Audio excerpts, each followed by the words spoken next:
recording it. So let's get going. Yeah, it's recording live on Facebook. Good. Super, amazing. So I'd like to just sort of go around the panel. I'm Linda Ward. I'm the Secretary and the Trustee of Oxfordshire Badger Group. We've been going for a number of years, but we've only been vaccinating for, this is our second year, and it's our first year really where we've had more than one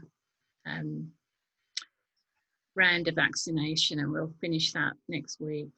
So the priorities that we wanted to chat to you about today were around vaccination, how we run it, the cull that's coming to Oxfordshire and other areas, and wildlife crime. And I think the format of the meeting is that I've got a set of questions that I've shared with the panel, and we'll work through those and see how we go. If people have got questions during the meeting, if you use the chat function in Zoom, we've got someone monitoring that, and we'll, if there's time, answer those questions at the end. We will try and answer all the questions, even if we're not able to deal with them during the meeting. And I'd like to thank everyone who's sent messages in registering for the meeting, and we've tried to incorporate your concerns in the questions that I'm going to be putting. So if we could just go around the table, starting with Debbie, a couple of words about who you are and introduce yourself, that'd be great. Yes, thank you very much for inviting us. It's really great to be here. My name's Debbie Bailey, and I run the Derbyshire Wildlife Trust and National Trust projects for badger vaccination in Derbyshire. I'm the lead coordinator. We have a licence for the whole of the county of Derbyshire, and we've been running since 2014. And I'm also a trustee of the Badger Trust.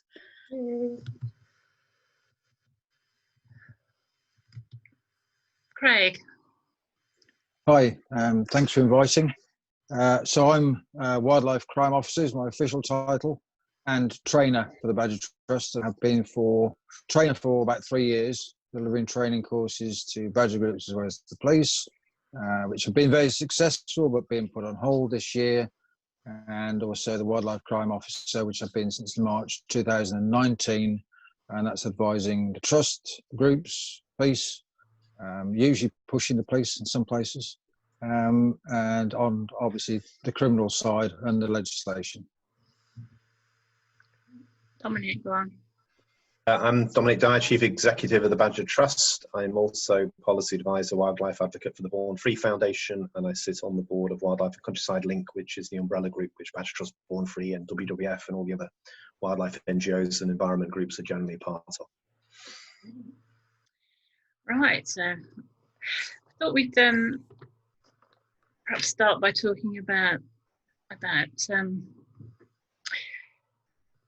badger vaccination, and I think the key thing in that really is about the government's response to the badger vaccination, buffer zones consultation.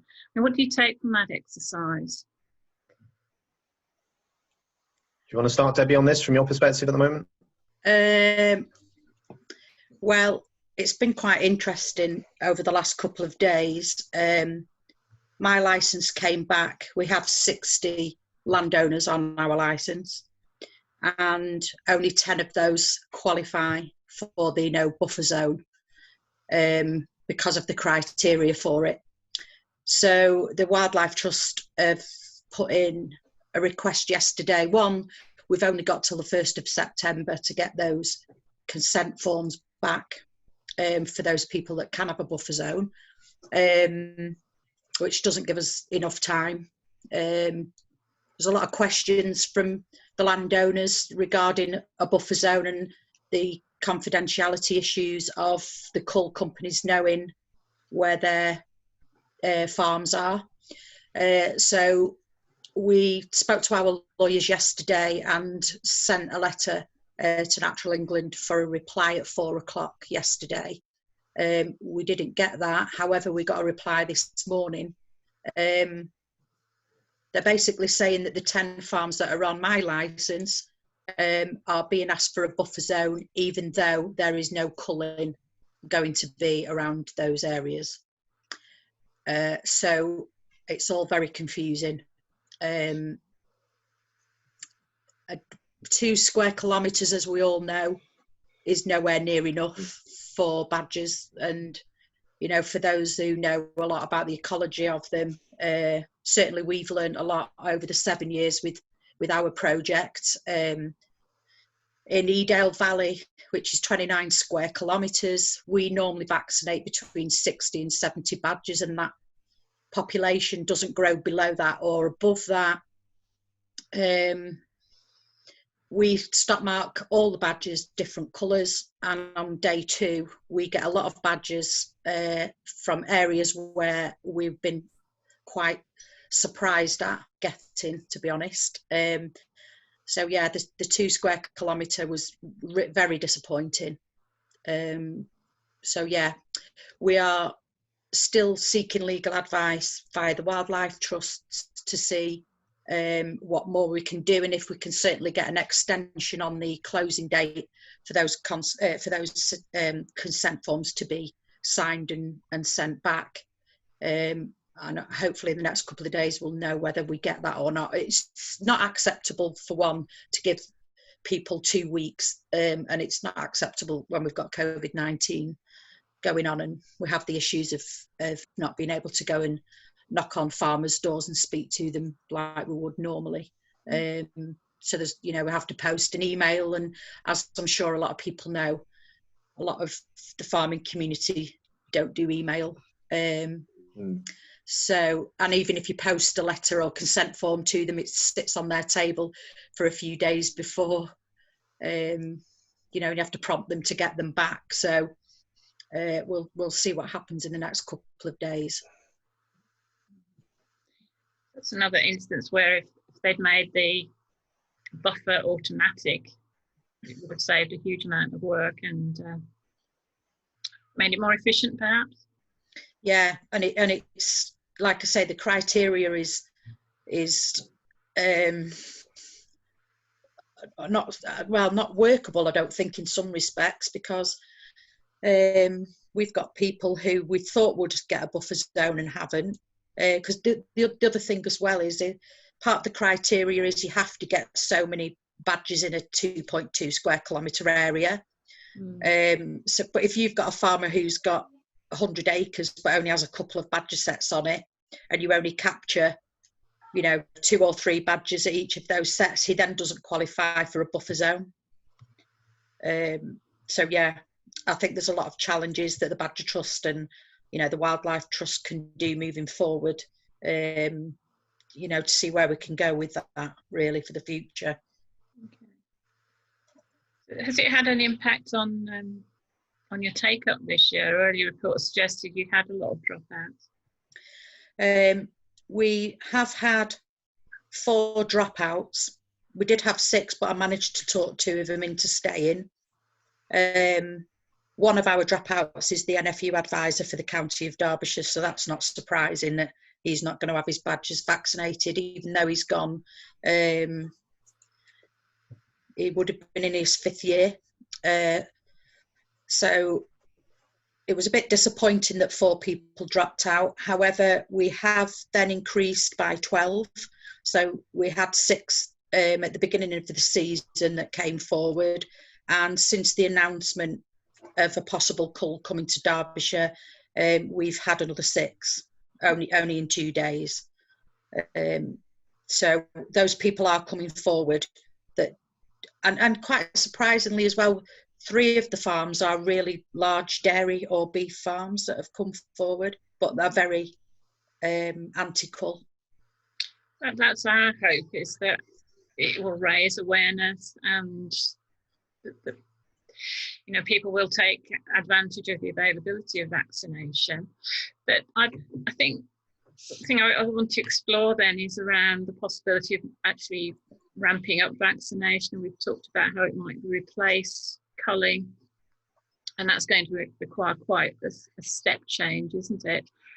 I mean, do we know what the government's plans and timetable are for bringing in or making this switch? It's obviously not going to be as quick as we hoped. So we were on a call yesterday with DEFRA and the APHA and a couple of vaccination projects that host the APHA coming. So there's ourselves and the Cheshire vaccination project. It was quite interesting. It's on so they're going to have a new package for training lay vaccinators, and it is quite interesting, and I think a lot of it was really good. They're certainly going to make it cheaper. They're going to make it more accessible. They're going to really push it to industry to get farmers to take it up. So I think in the long run, and it's all come from the Godfrey report. So in that respect, they have took it seriously, and they are trying to make it better. And you know, they've gone to the right people to ask their advice of. So I would hope by the start of the season next year, it'll be a lot cheaper for people. It'll be more robust, and it'll be more easier for counties to run it so it fits in with their county. And that's so there is two possibilities. One is that they ask vets to certificate people and sign them off, but then the trainers, so people like myself who are coordinators or experienced lay vaccinators, they do the field side of things and train people in accordance with the vets. And the other packages is that we just have trainees training people, which most of the people on the phone call agreed with. They thought that was a better package to have. You can adapt it then to your own county to make it easier, and we think it'll work better. It's a bit similar to what we were doing anyway in 2014 when we started. So we then at the time could have people on our licence that could just set traps, for instance. Unfortunately, last year, Natural England put a stop to that because they didn't know who, rightly so, some people were coming forward saying that they'd been trained to set a trap and they didn't know where they were coming from. So there's going to be, instead of it being £600 for somebody to go on the course to just learn how to do that side of things, it's going to be a lot cheaper, thankfully. And we have been pushing that. So between the Badger Trust and the Wildlife Trust, that conversation has been going on for 3 years. And I made that clear yesterday. You know, we've not been holding back with our disappointment with some of DEFRA's conversations, but I was surprised and elated to see that it is going to be easier to do for people, because it's all right for us who, you know, and we're in an edge area, so we get part funded by DEFRA, but for a lot of groups, you don't have that accessibility. You know, you're fundraising yourselves. So it's a lot of money to get £1,300 together to just have one person trained as a lay vaccinator. So that's going to be cheaper. It's going to be a shorter course to do, and it's going to be hopefully run by people from different counties. So you won't have to travel all the way up to Derbyshire to do it, which is what's happening at the moment. They're going to try and get people in their counties that are nearby to be able to present that package. Good. Have you any sense of whether the BEVS 2 funding scheme that DEFRA offers to edge areas is going to have another round? Because we were hoping to apply for one. I'll be very surprised after the Godfrey report and the conversation yesterday that new contracts won't be signed, because I think everybody's runs out at the end of 2021. And they are, the good thing about the conversation yesterday is how serious they are about getting badger vaccination bigger. That's their aim, to get as much more of it done as possible. And I know it's really disappointing because they are going to allow culling into areas, and we will have less badgers to vaccinate, but the vaccination side of it, they are very serious about. How many badgers we'll have left at the end of culling to vaccinate, I don't know, but the right aim is there on the vaccination side of things. Good. I mean, we took a view in Oxfordshire when the news broke that Culling was coming here. We went quite public saying, you know, you should give the money to us. You've got a badger in a trap, you can vaccinate it, you don't have to shoot it. But, you know, honestly, according to DEFRA's figures, 25 badgers were vaccinated in the county last year. And now we're looking at upwards of 2,200 being culled. So, you know, that is a big step change. And but what encourages me, I think, is how efficient the cull companies are at cage trapping badgers. And across culling so far, 36% have been cage trapped. That's a huge, you know, over 35,000 badgers that could have been vaccinated. And, you know, so it is there, but obviously the will to do it isn't. And I might ask the other members of the panel to think about this. I was shocked to see that in Cumbria, the figure was over the first 2 years of culling was over 60% was cage trapped. And why on earth wouldn't they go in first with vaccination in that scenario? Yeah, it's a good point. You know, just to come in on that issue, I was speaking to BBC Radio Cumbria today about the whole issue of what's going to happen next in that county with regards to culling.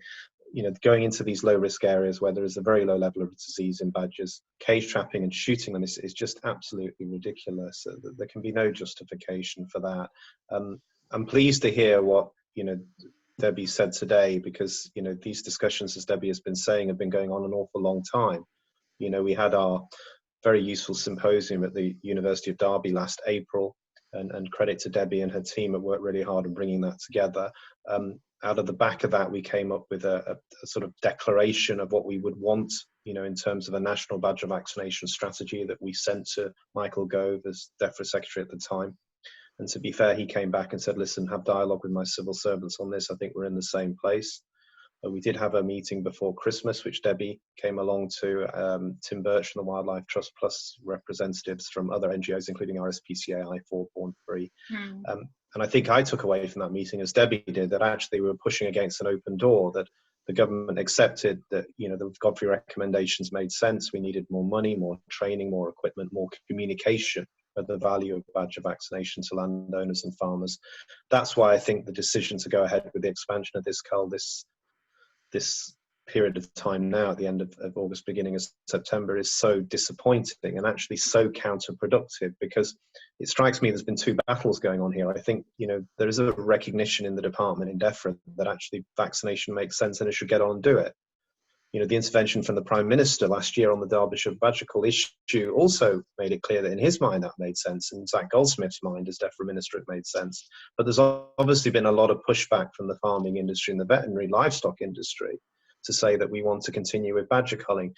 And I'm very, very concerned that, you know, certain individuals, Sarah Tomlinson is one that springs to mind, who seems to be increasingly active in trying to undermine what work has been done in Derbyshire, you know, all the scientific data, all the justification. There is a concerted effort from some individuals who, to be quite frank, have a conflict of interest, because they're meant to be doing advisory work paid for by the government to assist farmers to look at all of these issues in a broad sense, but they're not. They're basically using their platform, Sarah most definitely is, to try and undermine badger vaccination. I do think we're going to have to look at that more seriously. I don't know if Debbie's got a view on that, but that does increasingly worry me as well.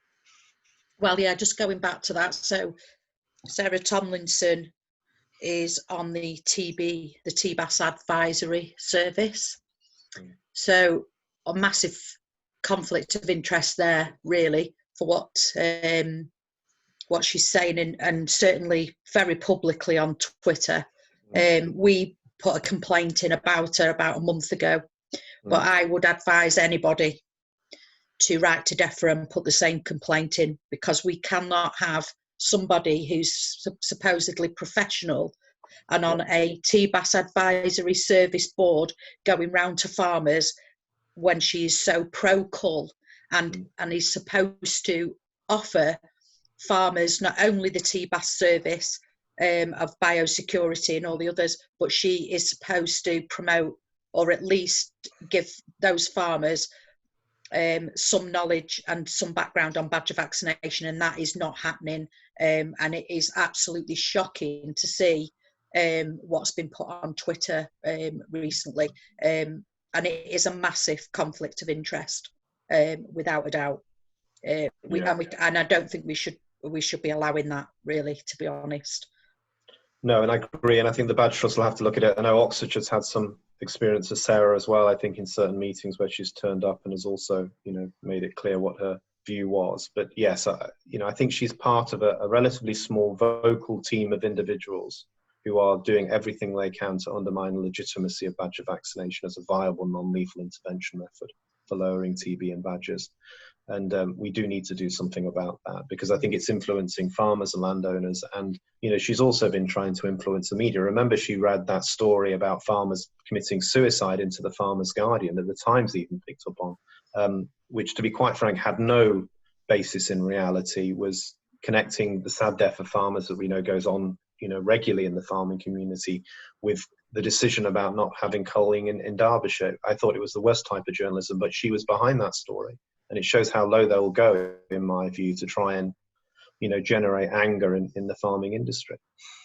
She was also one of the 10 vets that wrote the letter of complaint about not getting a badger cull in Derbyshire.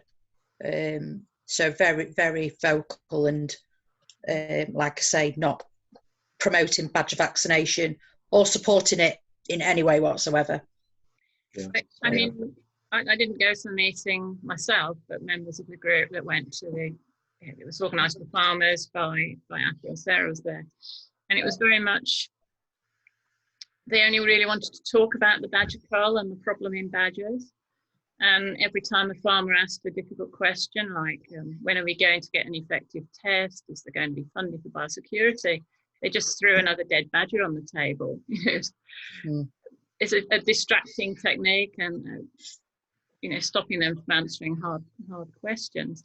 But certainly, I mean, when the Badger Trust responded to the consultation, you outlined that one of the things you had to do to get vaccination off the ground was to tackle and explain to farmers the benefits of vaccination and start to sort of win the hearts and minds and as an alternative to culling. But the message that's going out by extending the cull into the zones doesn't really seem to support that. And certainly the messages coming out of AFA to the farmers seem very negative and quite scary, really. Yeah, and I do think we have to tackle it, and I think there are a number of ways in which we do that. We've got a role to play. The Derbyshire Wildlife Trust and other wildlife trusts have a role to play. Badger groups do as well. I think, the news on badger cull license is not good, but I think what Debbie's, made clear today is that there is another side of this story that's emerging from DEFRA. It's been long awaited, but I think, there is a sign that we are getting more public money and support where we need it. So we've got to capitalise on that, and we've got to sort of go proactively into the media to say that, at last that the public purse is being opened, there is more commitment coming from government, and we need to go forward. One of the ideas that I'm pursuing a bit more at the moment on this is we put forward, as far as the sort of wildlife countryside link umbrella is concerned, a wide range of sort of policy issues to government on the back of this deep recession we're currently entering into with COVID, and particularly about youth unemployment. And one of the things we're saying is to set up a national service, which would basically take young people and bring them into the sector to do wildlife conservation, environmental jobs. It might be woodland restoration, sort of wetland protection and all the sorts of things you can imagine could be done. Working with the Woodland Trust, the Wildlife Trust, the Canal Rivers Trust, there are numerous organisations in our network that could employ people.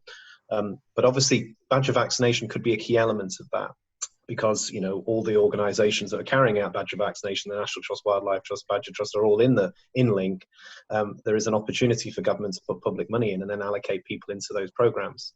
And I think that could be interesting, because if young people were suddenly working with people like Debbie in Derbyshire, it's a great story. I think the local media, local MPs would get behind it. And what makes me interested about this is we want to try and broaden the scope and opportunities for young people, particularly from disadvantaged backgrounds, to get more into nature. So if you can imagine, if they started doing some work on badger vaccination, they would learn so many things. They'd learn about farming, about the environment, about wildlife protection. All these skills and knowledge could lead them into a lot of opportunity for the future. So I think it's a good story, and we'll keep pushing it. And I actually think it could be one of those areas where the government will say, okay, yeah, we quite like that idea. We could feed more people into a program to support that. So those are the sort of things I think we need to be positively talking about as well.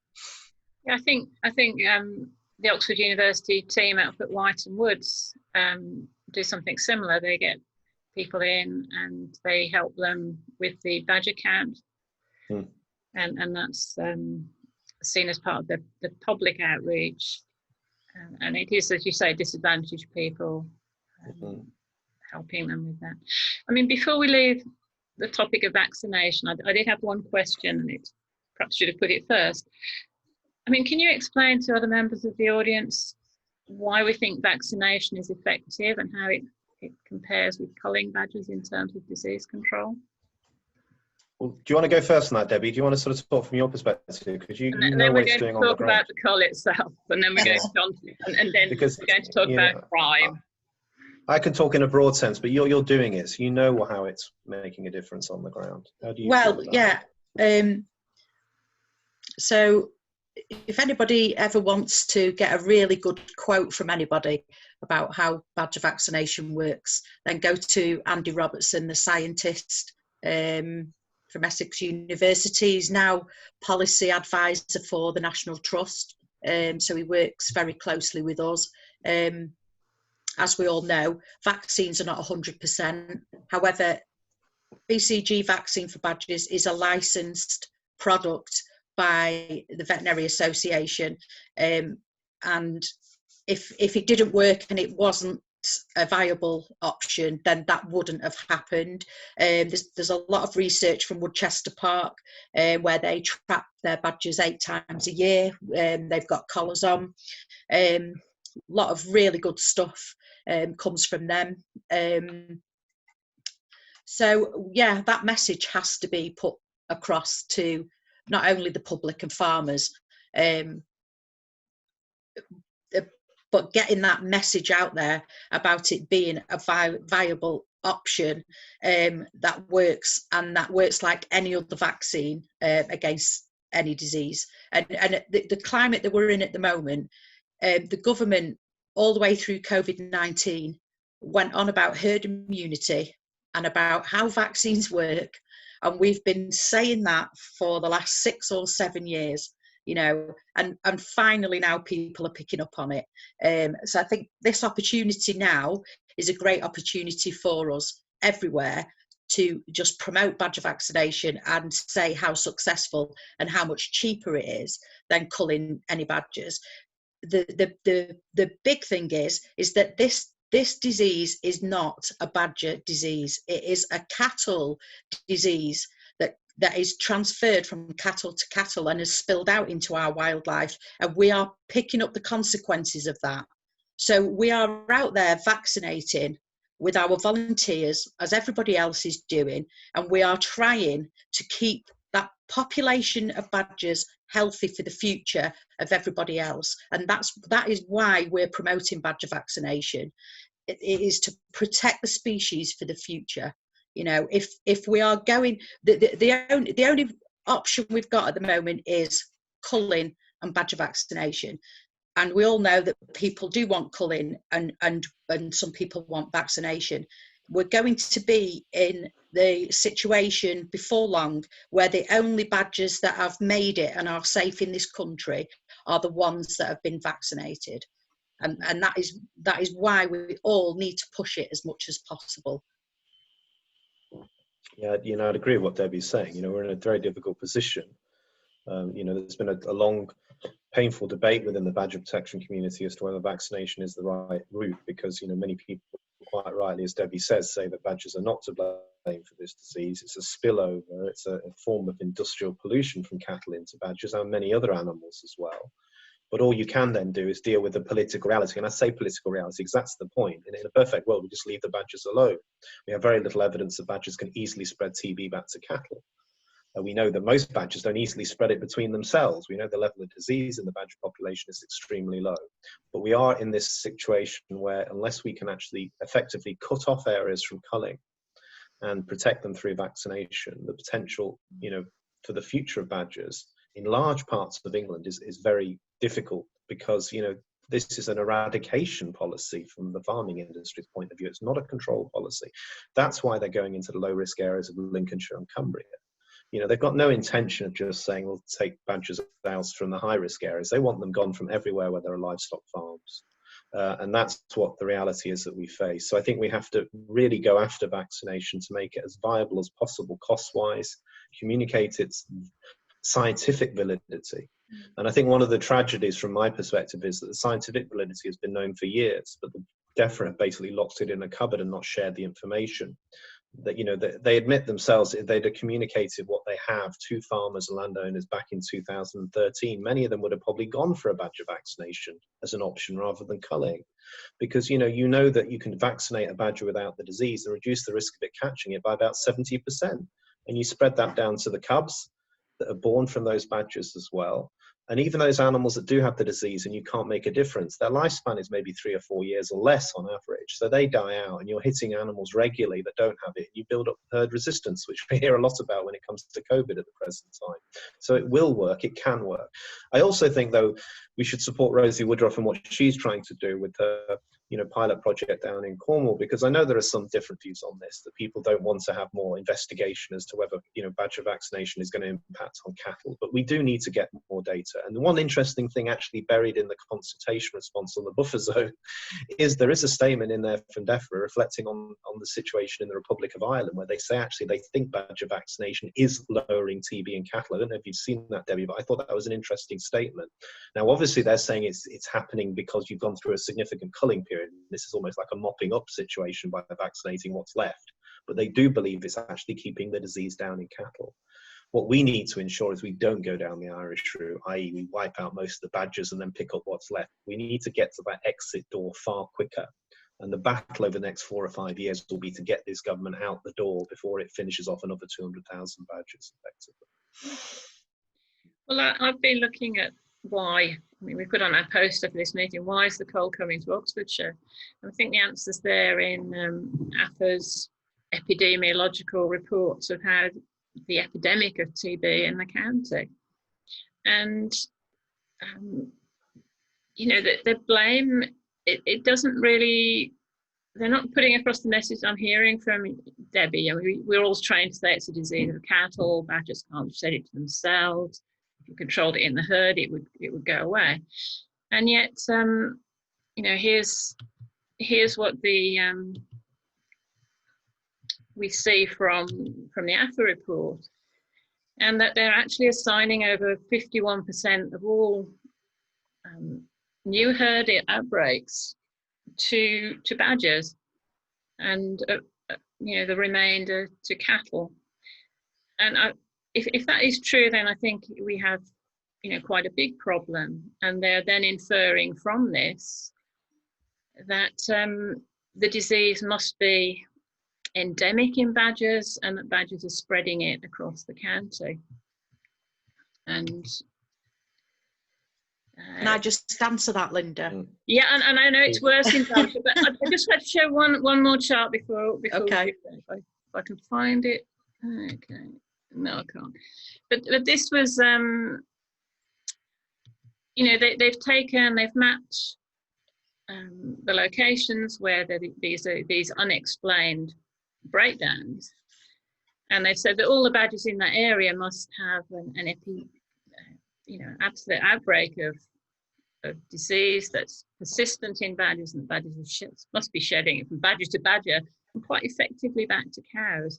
And I'm quite worried by this data, because if they're wrong and the randomised control trial is right and the true rate's only about 10-15% responsible to badgers, they've got a huge unexplained problem as to what's causing these breakdowns that their vets can't finger. So yeah, I'd love to have an answer from you, Debbie, because I want to be able to respond if any of our farmers come back to us on this. So that philosophy of that report, ours was even worse. Ours was saying 77% was down. We paid somebody to pull that report apart. That report is not fit for purpose. If you see how that report is put together and the ways in which they come to those conclusions, one of which is that they just take a farmer's word for how many badgers are on his land. There's no camera work done, there's no nothing. I can send it out to people if they want to see it. It was written by one of our vets, and she's pulled every part of that report apart. It is not believable. There is no scientific or evidential background to any of those reports that have been done by the APHA vets. It is a tick box, 38 tick box session that they go through in order to come to some of those conclusions that they have. And it is not fit for purpose. And we've shared that with Dominic, and the Wildlife Trust have put that out there. I'm happy to send it to anybody who wants to read it. But if you read Elizabeth's evidence from what she's pulled from it, you can quite clearly see that it's a very, very, very flawed policy. Yeah. I think questions coming in. yeah, okay.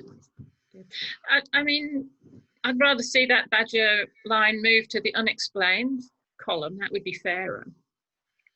And I think the other two things that worried me from my reading that report was that they acknowledged that they're having to attribute it to wildlife because they've no other reason to know how the cows got the disease. But then they say, obviously, we can't be sure because we don't know if the disease is actually in badgers. And so why isn't testing badgers that are culled mandatory for the expansion into our zones? I mean, it feels to me we could have an answer within 12 months as to whether this epidemic in badgers is true. And they never wanted to do that. Sorry, Debbie. No, it's too expensive. They won't do it. This government aren't interested in testing. They've tested about 900, I think I'm right, Dominic, throughout all the ones that they've killed. You know, they're not interested in testing any. It's too expensive. They're not going to spend any money on doing it. The other thing to say is there was the Carcass Study studies done. Sir Malcolm Bennett from Nottinghamshire University. We collected 109 badgers in Derbyshire, and only 4 had TB. We've just put an FOI out for getting that report out because it has been swept under the table by the ministers over the last 18 months. And that sort of information should be out there for people to read, because that just backs up the silliness of that report from the APHA and their theory in what they're saying. That, you know, those reports that Malcolm's done in different counties should have been out here 12 months ago, and they haven't been. So yeah, we're going to wait on an FOI for that and see if we get anywhere. You know, this was a sort of point of discussion, testing badgers at the very beginning of the policy in 2012, 2013. But, you know, the NFU president at the time and the Secretary of State, Owen Paterson, Peter Kendall, the NFU president, Owen Paterson, both made a political decision effectively to shut it out. I know people in the NFU that wanted testing. They thought the policy would struggle for validity unless they could prove that badgers actually had a level of disease where you could justify expanding the policy beyond the pilots, but they buried it. They've used the issue of cost. It's not cheap post-morteming badgers, and if you go into the tens of thousands, it will get very expensive. But having said that, they've spent huge amounts of money policing this policy and other elements of it as well, probably up to 70 million quid so far. And it doesn't have credibility because they're not testing. I think that there's 922 or 23 badgers they tested in 2016, and only around 5% of those badgers came back with a level of disease which they could spread to other badgers and potentially cattle. That's in line pretty much with the RBCT figures if you go all the way back there. The average disease rate was 15%, but a badger could have disease, but that doesn't mean they're going to be infectious and spread it. So there are categories of disease in terms of how it's progressing through the animal during its lifetime. So, you know, it showed that this is not a significant problem in terms of disease in the animals. But, you know, the government sat on that study for over a year before they even released it. So that's not a surprise that Malcolm Bennett's studies, you know, locked in a cupboard at DEFRA. They don't want this information out there. And I think that shows you how terrible this policy really is. And we must keep making it clear to the public.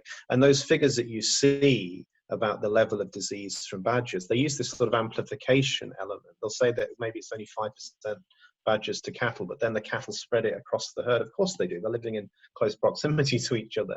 So it's equivalent of you getting COVID-19 and going into the school and passing it to the kids, and all the kids die, and then you getting the blame for you know, they're all spreading it because they're in an environment where they're spreading it to each other, and the government are going to find that problem when they reopen schools with COVID. It's a big problem, but you can see why that sort of problem will occur. You know, because, you know, the disease will get amplified in a confined spaces as people spread it.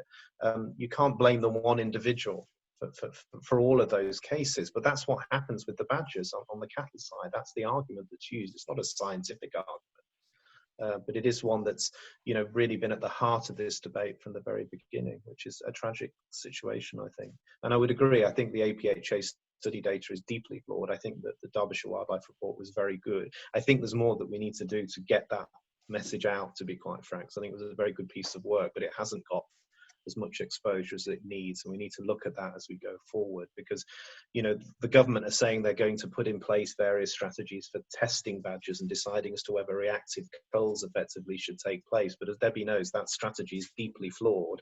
Who's collecting the data? Has everyone got a vested interest? People like Sarah Tomlinson involved. I know what the results will be. You know, there are livestock vets and farmers and interested parties out there that will be getting information and tailoring it to their needs to blame badgers to get them killed. I know that sounds very cynical, but I'm afraid that's the reality of what we face. Yeah, sad. And I think for me, what's changed is that they're now culling, they're doubling the number of badgers they're going to kill this year. And they're basing it on epidemiological data that is based on no evidence whatsoever. I've worked with epidemiologists, and I'm amazed that they're not demanding at least a sample be tested, a bigger sample, a statistically meaningful sample, to justify this. Anyway, I suppose moving on, the hot question everyone has for the cull is, what can we expect, and how will we know if my badgers are in the firing line?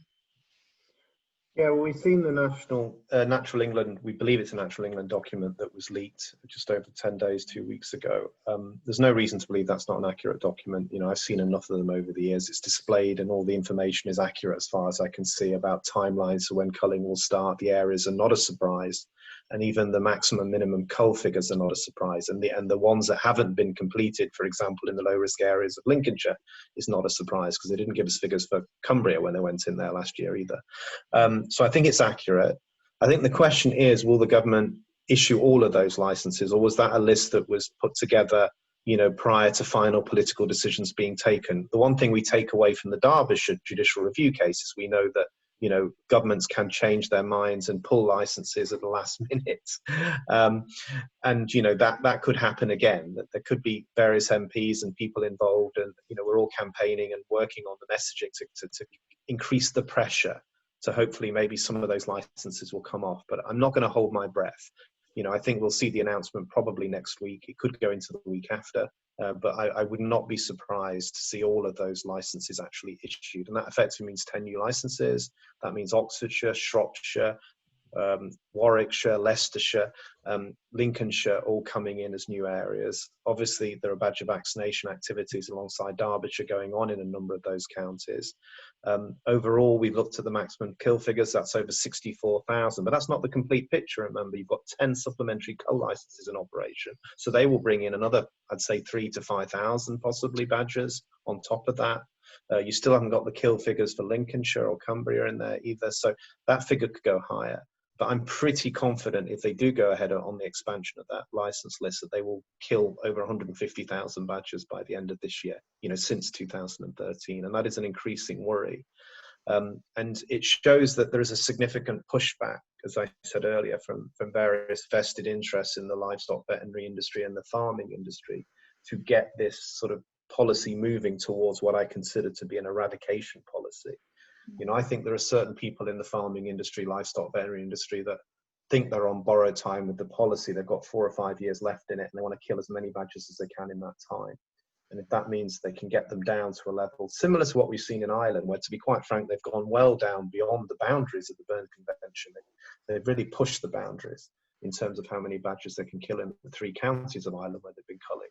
And I'm afraid that, you know, the farming industry here wants to do the same. I'm really annoyed by the veterinary industry, but I do take some heart from the BVA statement that's been circulated that Debbie, you'd seen and commented on. But you know, it's better worded. There's a softening in there, but there's still a long, long way to go before we can get the British Veterinary Association to step away from this policy.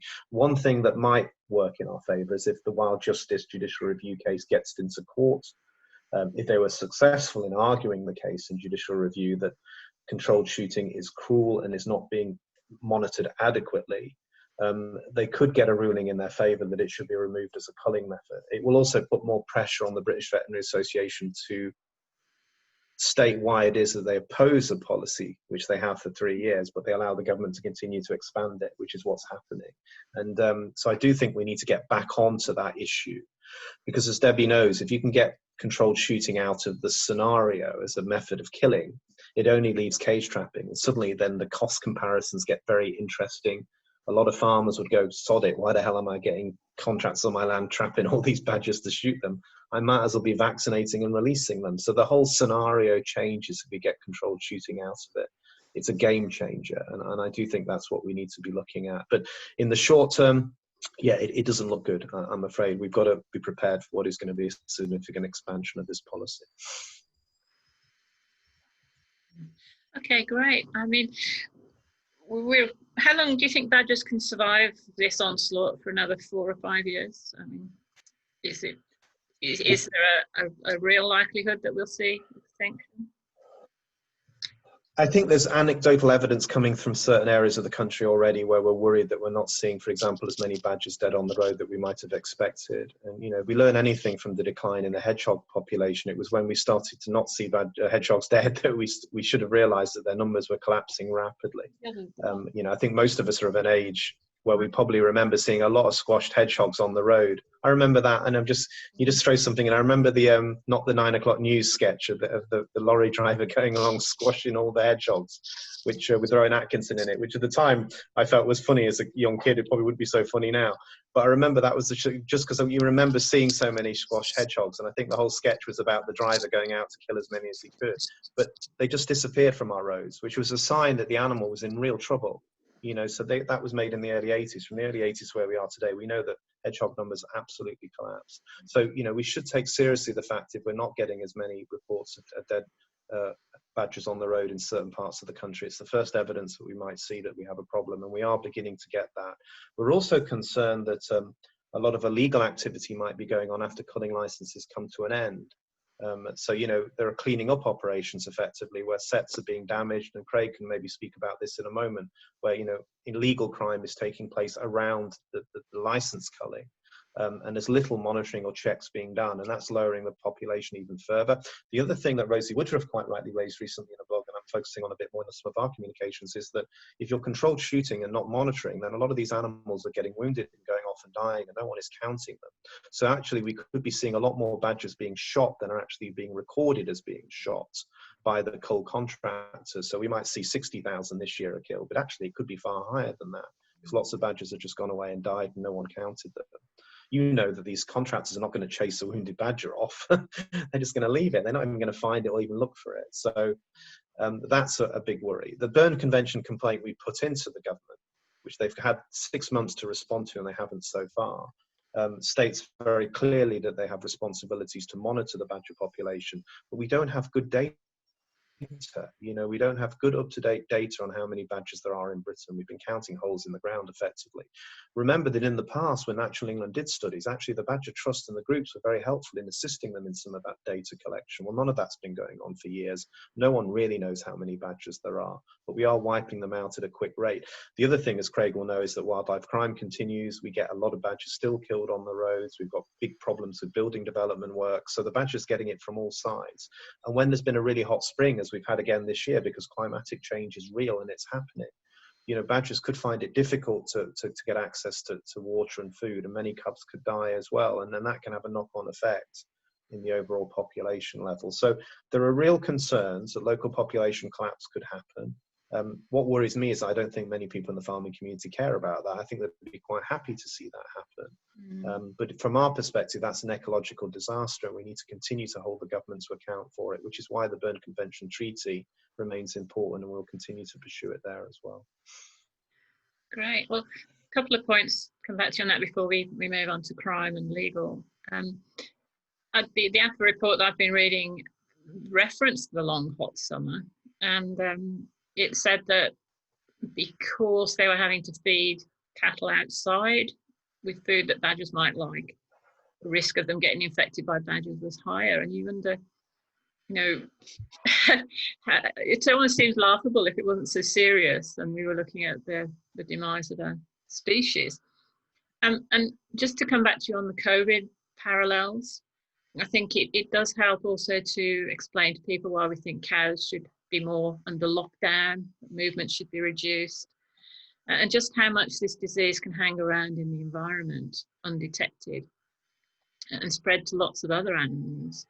And I guess I'm slightly worried that the government's going to decide that they can't control it in humans, so they're going to ask us to shoot all of our pets. You know, it's almost on that level, isn't it?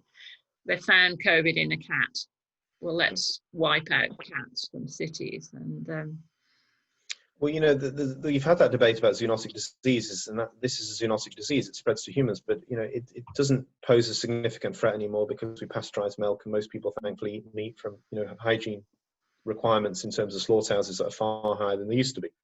There are some small cases of TB getting into the human supply chain of food. People drinking unpasteurized milk, maybe eating raw meat. 1 or 2 vets and vet nurses have got infected by TB cats and TB dogs. So you can't say this needs to be buried. It has to be dealt with as a notifiable zoonotic disease, you know, the same way that COVID does on a different scale. But I think, you know, the interesting thing actually from the debate we had at Bird Fair on Friday, where we had Sir Ian Boyd on the panel, he put the question I did to him about badger culling, and that will be available to be shared soon because all those recordings are going out. But he didn't say that he thought the badger cull policy was fundamentally flawed. He still stuck with the idea that there was a reason to kill badgers to reduce TB in cattle.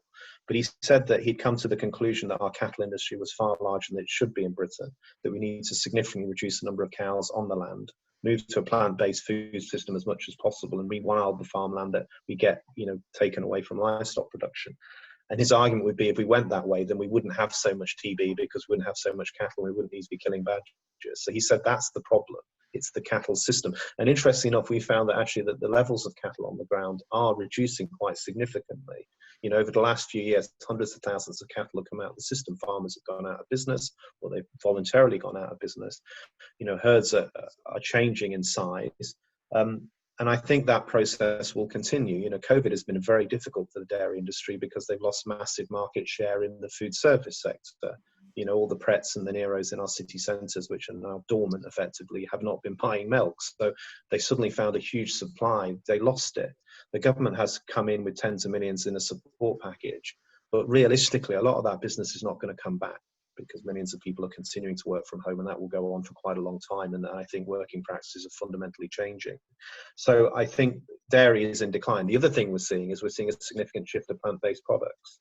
So, you know, goat milk and soy milks are growing very, very rapidly indeed. And people are dabbling, you know, having a bit of milk and a bit of, you know, plant-based products at the same time, and households are dabbling with it. So the market's growing very, very fast. So realistically, you know, I think Ian Boyd's right. I think the industry is far too big for what's actually needed in this country. And we've got a climate change problem we've got to address. So, you know, we've got to deal with the livestock issues around it. So we should be arguing over the next 4 or 5 years, not only that badger culling should stop, that we must be realistic. We don't need this many cows. Also, the final thing on that, I think Brexit will again make a huge change to the business, because a lot of support money will just disappear at the end of January. And I think it runs through to the end of 2020. But, you know, the government are going to have to come forward with a new package, and it's going to be far less generous than what they got when they were in the European Union. Many farmers voted for Brexit, but I don't think they thought about the consequences, particularly with an economy that's wrecked by COVID, because, you know, we've got no money. So there's not going to be general subsidies. So I think a lot of farmers will get out, to be quite frank. think a lot of young people will not take over livestock farms. Now that's a tragedy for the farmers, but equally that does mean that, we are realistically going to change what's happening in our landscapes. And as Debbie said at the beginning of this discussion, this is a spillover disease. It's just coming out of intensive cattle into wildlife, into domestic animals, and then we're having to pick up the consequences. Right. Okay, so moving on to wildlife crime, policing, legal challenges. And so Craig, I mean, we certainly saw fewer roadkill during the lockdown, and there was anecdotal evidence of an increase in wildlife crime during that period. Did your figures support that at all? It's mostly anecdotal. So yes, there has been in some parts of the country what appears to be a reduction in road casualties. Is that because of population numbers? We don't know. Is that because of less traffic? Certainly seeing people reporting, well, there's hardly any cars that use this road, so why is there a dead badger?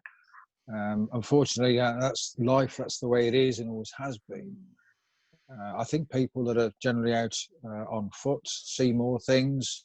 So people have got more time to spend, so they're finding more things. But as crime as such, is there a definite pattern? No, there isn't. We're getting more reports into the Badger Trust, but that's, I think, partly because of the initiative that I produced and sort of I've gone through with police forces and individuals and badger groups saying, report it. Don't leave a block set. Don't leave a suspicious incident. Report them. And we're seeing new people reporting incidents through the Badger Trust. So naturally, the figures have gone up. Is that because crime's increased during the lockdown period? Nobody can really answer that. It just is really hard to say. There has been reports this year of crime related to potentially cull zone areas, but that is that because of COVID and the lockdown? Nobody really knows whether it would have been any different. Maybe it's just that the information has come forward. You could argue, it's like some respects of people have got the time, so they've been asking, they've been hearing things on the ground, they've got time to report things. Having time at home, people going on the computer, doing the research. So they suddenly realise that, well, actually, the Badger Trust are interested. So let's report it to them. The police are interested. So I think one of the most common questions I always get asked is, the police aren't interested. Why on earth am I going to tell the police about a criminal offence? It's difficult for the police with regards to the cull, because obviously the cull at the end of the day is a legal issue. It is legal. And the police forces have to reflect on that and being impartial. So wildlife crime, badger crime will be overseen or directed to wildlife crime officers. Issues in relation to the cull, unless there's any wildlife crime allegations as a result of it, will normally be dealt with most police forces. I know in Derbyshire, Warwickshire, Thames Valley, will all be dealt with by the operations department of those police forces. So the wildlife crime officers, the rural crime officers, whatever they call themselves, won't in effect have any involvement with the cull, deliberately to stay impartial because they're there to investigate crime. And obviously, as I said, the cull is legal. So COVID has had a massive effect on the police, as it has every walk of life. I can't think there's anything that probably hasn't been affected by it. Crime has certainly seen an increase across the country, rural communities, but is it a result of badgers? I think it's probably more likely that people are becoming more aware and reporting it more is probably the issue. The session you did with us a couple of weeks back was really helpful. And there was one question I forgot to ask. We're going to ask it now. And it was really, what's the priority? If you come across a block set or an injured badger and you think, well, this might be a crime, do you first report it or do you try and rescue the badger? Okay. I mean, certainly there's issues around rescuing. So if you come across a blocked set, there's several issues around unblocking a set, which cause some concerns because, technically it's interference with the set. So technically, could there be a legal issue? I can't see any police force pursuing that, but technically that's what the law says. And I would always say to people, well, if you come across a set which is blocked, that's a crime. You may not know who's done it, but you should still report that crime to the police. So if it was taking place, obviously it's 999. If it's you've come across it, it's blocked, there's a crime, it's 101. Or online, let the police force know what the situation is and report to the police. That's what the intention is to do. If the police force say, well, you go ahead, well, that's up to the police force to authorise that. It isn't an exemption under the law, by the way, because the police officer can't do it either. It's a very complex area. So, but yes, I would always say is report it. If you think a crime is being committed or being committed, then report it. Let the police decide as to whether they're going to take any action. So if you've got a suspicious badger that's lying on the road that you think's maybe being shot and hasn't actually been run over by a car, report it to the police. It may be that they decide to just note it, and it may fit to another pattern.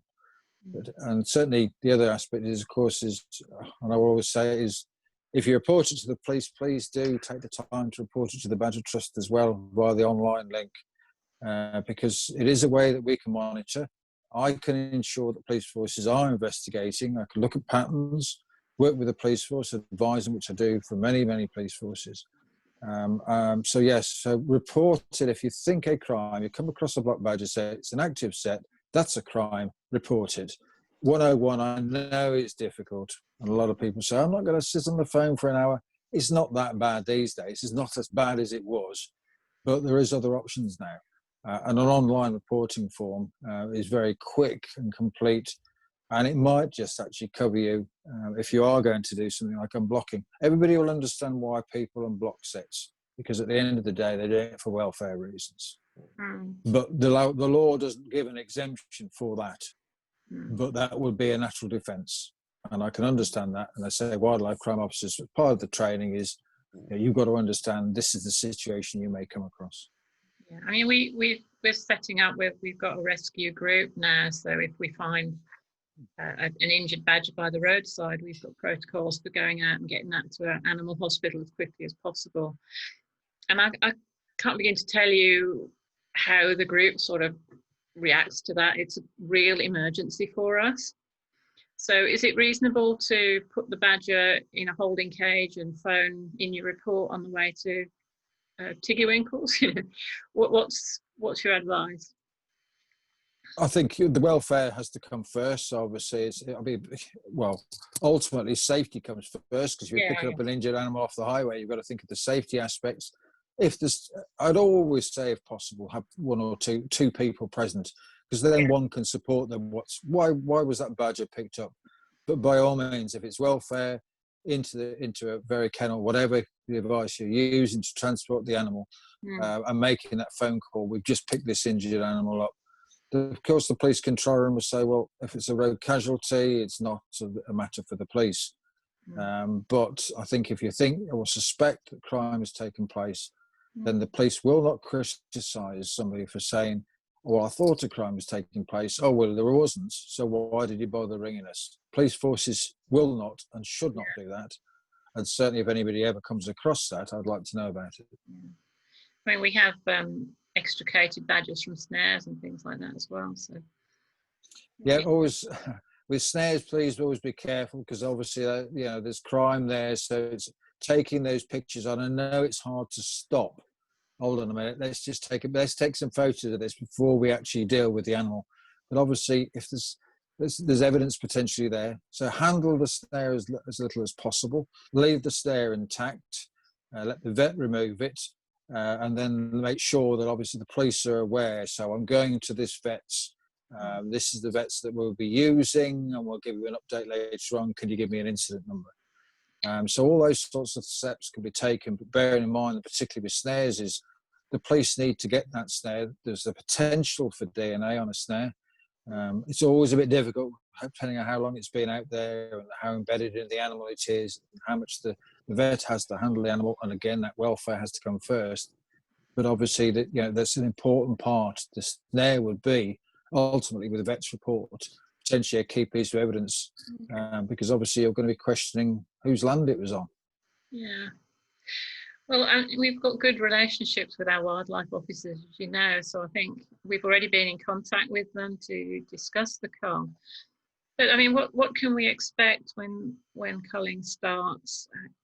I mean, the sort of questions I've got, mainly about the safety of our people. We've had a lot of people who've responded wanting to know how they can get involved, how they can oppose the cull, and we're saying, well, it has to be legal, you have to stay within the law, you can't interfere with a cull operation.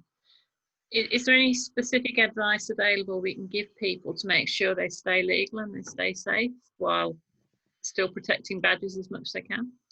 I think, I would suggest caution, to be quite frank. The NFU set in place an injunction the first year of the cull, and it effectively can be continued to be applied in the courts. And it was very wide ranging about, not going near cull contractors, not trying to in any way impact upon what they're doing. That doesn't mean that, peaceful protest is not valid, and wounded badger patrols were established, and I4 did some good work with this initially when they set them up to ensure it was an opportunity for people to peacefully demonstrate, walk the footpaths legally, and not sort of, go into a situation where they were infringing this injunction. But I do recommend being cautious.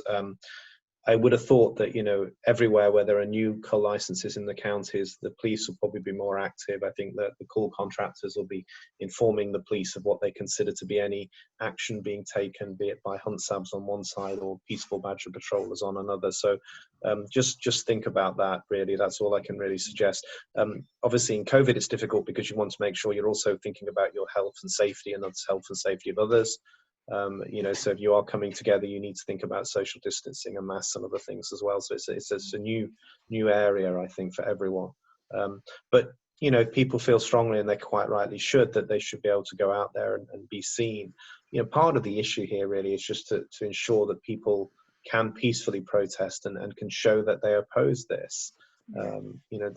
Realistically, you're not going to get near many of the people that are doing this shooting, and you probably wouldn't want to be. There's a health and safety issue there that you can't prevent this happening. This policy is now so widespread. There are so many different sites where badgers will be culled. There will be some, hunt sabs that might get to cages and will do what they do with them, but they do as they choose to do. But obviously, as charities like the Badger Trust, we don't condone that activity. We can only recommend peaceful protest within the law to show that you oppose this policy. And I think it's up to local groups and individuals to decide how best they can do that. Yeah, I think is Craig. I don't know, Craig, you wanted to come in on that? Yeah, I was just going to say, it is difficult. I mean, the safety in all aspects for everybody has to come first. Safety for the individuals, safety of the people who are walking the footpaths. I know there's issues around footpaths, and people talk about aggravated trespass. I can understand why some people are very concerned about potentially stepping the wrong side of the law. But there still is action that can be taken. I don't know whether, I would assume that this probably isn't out as yet, because it's only really come out this week, but a practical guide on taking action to stop the cull has just been written by the chair of the Oxfordshire Badger Group. I understand that she's due to circulate that. I'm not quite sure what stage it's at, because with the cull, I tend to sort of take sideways steps in some respect, because it's not illegal, but obviously advising as much as possible. So there is a lot of advice out there, but always be careful of what you're reading, who it's from, what's legal, what's not. It's down to different people's interpretations. But yeah, it's staying the right side, but there is stuff that can be done. And yeah, the Wounded Badger Patrols is obviously something which has been sort of spread across the country and seen as a very sort of positive step. But yes, if people aren't sure, they can ask. There's plenty of people to ask. And the obvious thing is if a group is looking at something, is to speak with the police liaison officers within the police force that's covering it. So I can speak from Warwickshire's point of view and Derbyshire's point of view, is the police liaison officers are there to give advice and quite happy to talk with the groups. And I'm sure, I haven't spoken to the operations department within Thames Valley, but I know that they would be exactly the same. Yeah, I think.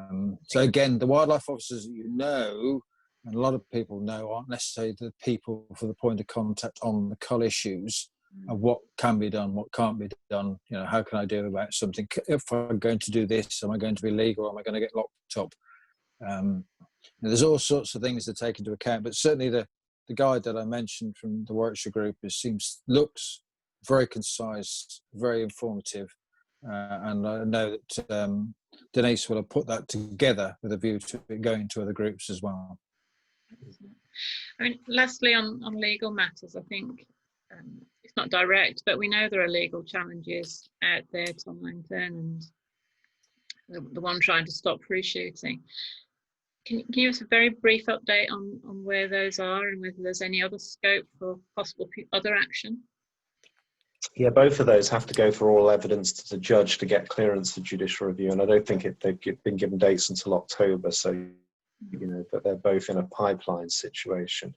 The government is trying to restrict access to judicial review on the basis they believe it's not a good use of public money. People continually take the government to court. Well, they would say that, wouldn't they? But that is an issue that we need to address. The other thing I would say is that this particular piece of policy has been subject to significant judicial challenge. And the government will probably have quite a strong case to say, listen, we've been through this in court so many times, you know, a huge amount of taxpayers' money has been spent defending this policy, and we can't just constantly go over the same issues again and again. So I would be surprised if both of the challenges that are currently in the system will be accepted. It might be that one of them is and one isn't. We might find that both of them are not, but we just have to see. I do think we're getting to a crossroads on legal action as to whether in the courts we can make a difference on this. I do think the Wild Justice one is somewhat interesting because it's going back over the ground that we challenged on as a Badger Trust in 2014, which was that the independent expert panel had been disbanded and could not continue to provide oversight of cull contractors for proper monitoring. Now, since that period of time, the numbers of badgers killed has massively increased and the level of monitoring has declined significantly. So I think there is an argument to say that the government has failed to implement the recommendations of that independent expert panel, and that lots of badgers have been killed in a situation which is inhumane and no one's checking on it. So I do have some interest in that. I think it might run. Tom's case is also interesting, and we're giving support from the Badger Trust. It does sort of dissect key elements of the policy, you know, looking at the supplementary cull situation. You know, his argument is that the Godfrey review made it very clear that you shouldn't just issue supplementary cull licenses without considering, you know, putting in vaccination as an option. The government had just signed off 7 new supplementary licenses without considering vaccination in any of them. So there is an argument they're not following that advice, but it is only advice. You know, the recommendations of the Godfrey review don't carry any sort of legal status in law. It's for the government to decide what course it wants to take. But I do think that is something we need to look at. Tom's also going over some of the issues around the impacts of non-target species, you know, areas of specific scientific interest, the issues where the government have not been doing what they should be to check on what's happening with the whole sort of kaleidoscope of the natural environment with the removal of badgers. But we'll see. I don't think there's any easy route to see this policy end in the courts. I think we've all got to that conclusion, that, you know, there might be another challenge that might emerge because of the whole buffer zone consultation, which has not really been fit for purpose. You might see a situation by which someone who's carrying out badger vaccination decides they're not getting, you know, the protection that they need for their vaccination projects where public money is being used, and suddenly you might have an interesting case that could be put to the courts there. So we just have to wait and see, you know, how this proves. You know, bear in mind that of all the money that's been spent on legal challenges, and I can't add it all up for you, I'd say at least £600,000-700,000. If you add everything in here, that's the Badger Trust Save Me, the Tom Langton stuff, you know, Wild Justice now, that's the sort of money that we're talking about. It's a huge amount of money, you know, to be thrown in the courts. You know, obviously solicitors and lawyers have done well out of it. But the only, because I was talking to a journalist about this today, the only time that a badger cull license has not been issued as a result of any action was because of, you know, what happened with the Derbyshire thing. And we know that's only because certain individuals at a high level of PM and others got involved, you know. So this is political. You know, we can make every good case in court that we can, but it's political. And I think the other thing, and I think Tom made this clear on a call last night, Tom Langton, it was a valid point. He said that the judicial review judgment in Derbyshire could be a bit of a double-edged sword for us, because the government basically have a green light now in the courts to say that they can take action for political reasons if they choose to in this policy, because the judge accepted that even though the cull contract company had met all the requirements of a license, that actually it was within the bounds of the government's, areas of responsibility to stop it for political reasons if they chose to. So the government could take that as legal precedent and say, we can do what we want.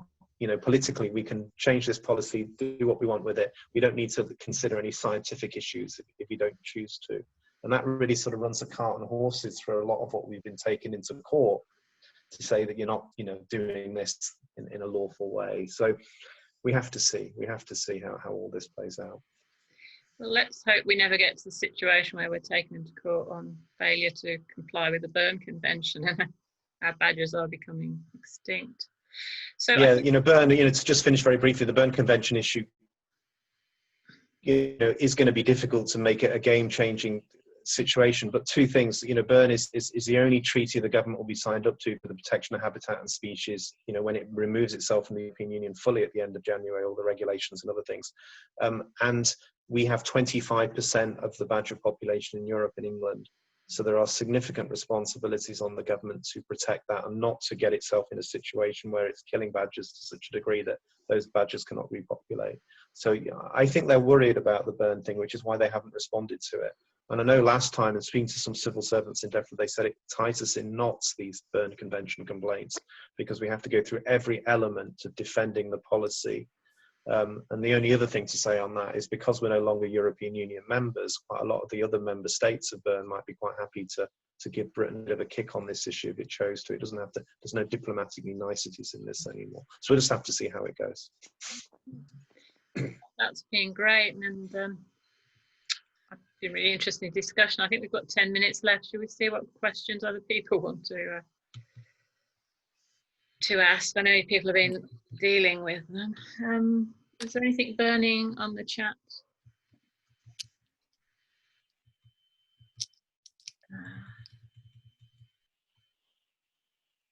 So that's all being dealt with, I think.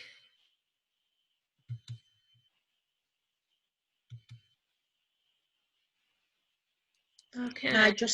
Linda, can I just say, while you're just looking at messages, so I've been out setting traps this evening, ready for vaccination in the morning, and we've got the Shadow Environment Secretary with us, with ITV and the BBC. So they will be out filming tomorrow morning, which should be, I think, Dominic, out possibly on the dinner time or afternoon news at some point.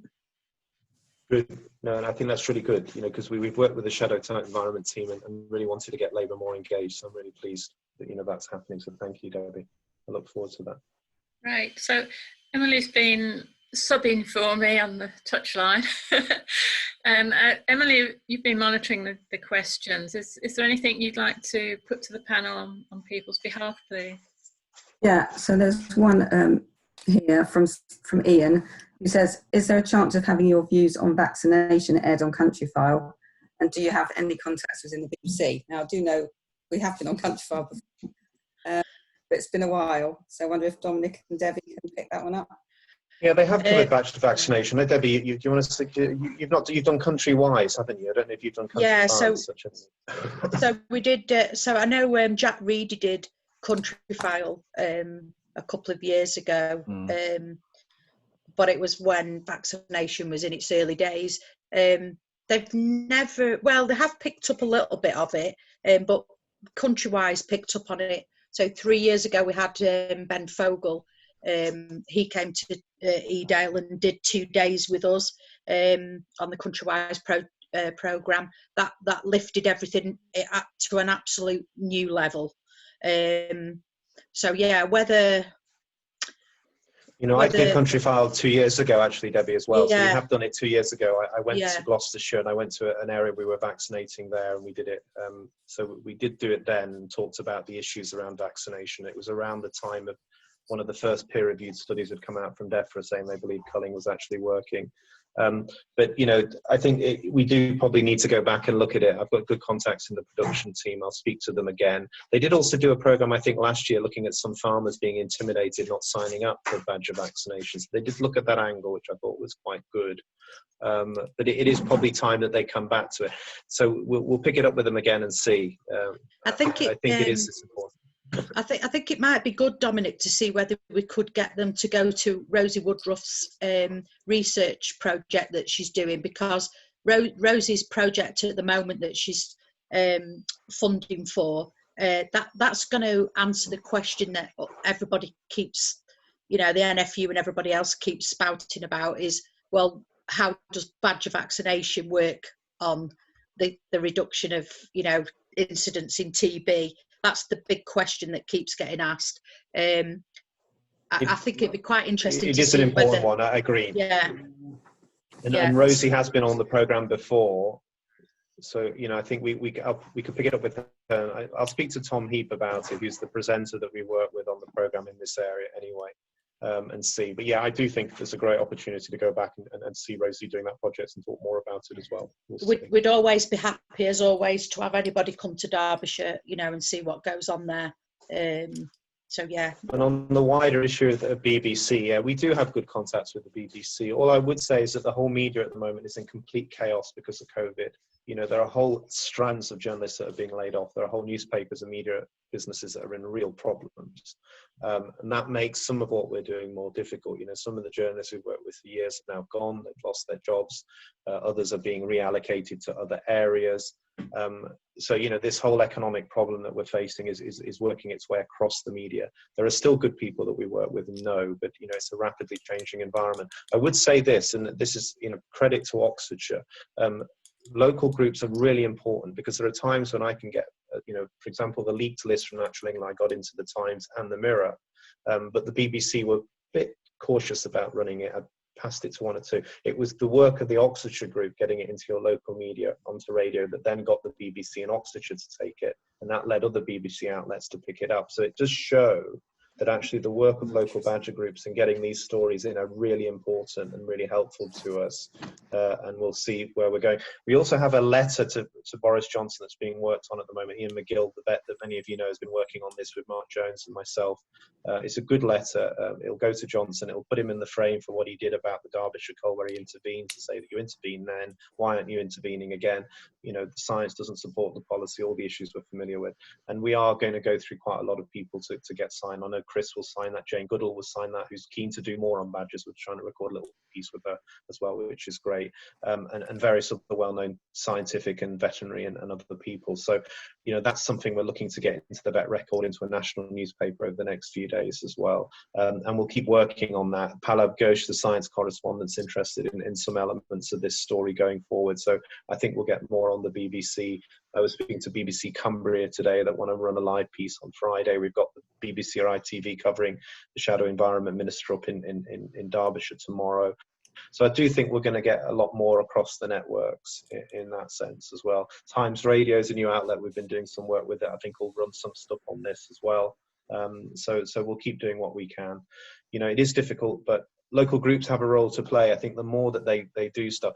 I know there's a question here about what Badger Trust is giving an advice. We've got a Q&A document I've been working on, some media lines to take. I've been working on a stop letter and all that. So that's all going out hopefully by tomorrow or the end of the week, so that groups will get a bit more information to help them through the process of what they can and can't do. I think some groups like Oxfordshire are working really well in your models to others, but other groups still struggle a little bit about local media and what they need to do and the sort of messages they put out there. So we'll do what we can to help you on that as well. It'll be a long time before I'm as fluent in the media as Debbie and yourself, I think. There's another question here for Craig, actually. Somebody said they heard an account in South Lincolnshire of a group of travellers baiting badgers with dogs and live streaming it to gambling Chinese for huge sums of money, and they were stopped by a farmer. Thankfully they moved on. Is this a common occurrence among the travelling community? Well, is it a common occurrence in the travelling community? Yes, badger baiting has been linked, like the dog fighting, with the travelling community. I'm certainly not aware of any sort of reports of live streaming to the Chinese community. Yes, they are a community who take part in betting, but are they betting on the outcome of badger baiting? There is nothing to support that. I'd be interested to know whether Lincolnshire Police are aware and whether they've been able to look at it, or it was just really sort of the case of it's been passed on, and then you start to get to the Chinese whisper stage and upon there, but just sort of making it a fact of how true is the story in relation to it being live streamed. Live streaming is possible. It is, of course it is. And yes, the betting is possible. So am I going to rule it out? No, it's quite a possibility. It's certainly something I haven't heard of in any other parts of the country. Yes, badger baiting has been linked with travelling communities, but not this sort of thing. So yes, would be interested if there's anything more that we can learn about it. Thanks. I think we're pretty much answered most of the questions now. Okay. Very much. Well, that's been great. I'd like to thank everyone who's been watching and our speakers, Debbie, Dominic and Craig. I'd also like to take this opportunity as a vaccination group that's starting up to thank the Badger Trust for its help with funding our programme. We wouldn't have got off the ground without that. And the magnificent help and support we get from Debbie and people like Vanessa down in Somerset. So, you know, it is one of the good things about being in vaccination is that growing sense of community, and I think that also helps our relationship with neighbouring groups that we're working with, Warwickshire and other groups in Berkshire and so on. So, you know, it is good, and there are good things coming out of the terrible situation that is the cull. So I'd like to thank everyone and bring the meeting to an end. Thank you, Norma. Thank you so much. Thank you. And Thank well you, done. because, Well done, Linda, and your team. Your media stories this week and your Twitter feeds have been really good. So you should be proud and keep it up. Well, we can't all be out in the field all the time, but no, it's good. It's you good. do a great job.